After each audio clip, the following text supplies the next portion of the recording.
ভাদ মাহত গুৰুজনাৰ জন্ম ঠাইলৈ আহিলোঁ আৰু এয়া আমাৰ ৰাইজে এয়া শাক খাৰলি কুটাৰ লাগি আছে আৰু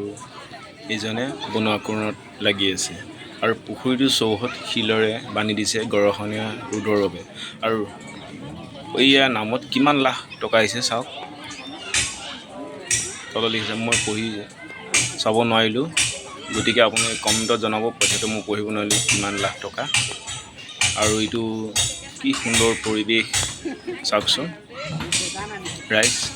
ইয়াতে বনোৱা কৰা কিন্তু লেতেৰা নকৰিব আপোনাক কাটোৰ প্ৰণাম আপোনালৈ গৈছে আকৌ নাহিব আকৌ পিছত আহিব পিছৰ ৰাইজে কষ্ট কৰে গতিকে যিকণ ঠাইত আপোনালোকে ৰন্ধা বঢ়া কৰিব সেইকণ ঠাই চাফ চিকুণ কৰি ৰখা আমাৰ দায়িত্ব গতিকে কিমান লাখ টকা কমেণ্টত জনাব আৰু পুখুৰীটো চাৰিওফালে দেখিছেনে চৌহদটো কি ধুনীয়া মাৰি দিছে এই শংকৰদেৱৰ দিনৰ সোণাৰ পুখুৰীটোৰ নাম কমেণ্টত জনাব ধন্যবাদ।